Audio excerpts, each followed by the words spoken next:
You ever just wake up and think, this is it, this is my life and nothing's ever going to change? I used to feel the same way for a very long time, and I realized that accepting where you are in life isn't the end, but it's actually just a chapter in your life, moving towards the next thing. It's a way of saying that you're not giving up, you're not just giving into your life, but you're actually trying to take a step back and figure out what you're going to do next. It's a change in perception. That's the way to look at it. That's the way that I've always looked at it, is instead of looking at what you're doing on a day-to-day, you need to take a step back and look at the broader aspect of your life. And a really handy way to do this is to look at the next 90 days of your life instead of looking at the next 3 hours of your life. It's a handy way to design and reflect on what your life is going to look like. For a long time, I used to struggle with the same thing. I used to look at what I do day to day and think, is this it? Do I just wake up, go to work, come home, eat the same food and go to sleep? Is that it? It made me realize that actually this is a evolution in terms of where I am going in life. It's not a struggle point. It's not a moment of depression. It's not a moment of sadness or whatever it is. It's actually a chance for me to take a step back and figure out what I'm going to do next.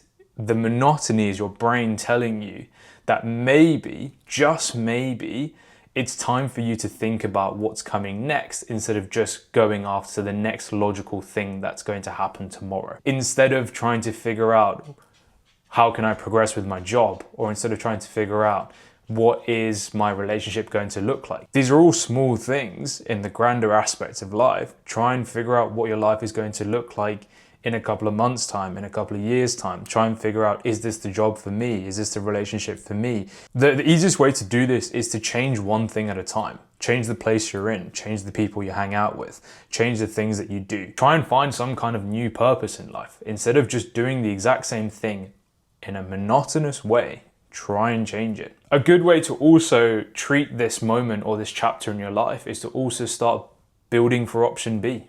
There's always going to be a backup plan, right? What you're doing now probably isn't what you're going to be doing in 5 years' time. Maybe now is the time to start thinking about what you're going to do for the future. When I was working in a corporate job, I always knew in the back of my mind that this isn't for me. So what did I start doing? I would take 2-3 hours of my day when I had a bit of time and slowly started building towards the things that I want to do. I started gaining new skills and I started learning new things so I can build towards my next chapter in life. Now, an interesting thing to also mention on that is you can also try new things. Just putting yourself out there and trying something new might actually change your perspective in life. Doing one good deed, for example, it doesn't need to be a self-righteous thing. Just doing something new or putting yourself out of your comfort zone could actually change the way that you see your own life. Your phone is probably also adding to this. It's adding fuel to the fire. Being constantly attached to this device in your life probably isn't helping. So it might actually be a useful thing to put it away, even for 30 minutes a day, and just build on it. Get to a point where you're not so attached to your phone, or you're not so reliant on your phone, that you're not actually spending more than a couple of hours a day on your phone. At the end of the day, you don't need it. With all of this, with trying to find the next chapter in life, the biggest thing to remember is trying something or doing something new, are you going to regret it? Or are you going to regret not having ever done it in your entire life? Me personally, I would rather fail once than having never tried something. It's just the best way to look at life. This isn't the last chapter in your life. This is just a transition between this page and the next page. All you have to do is turn it over.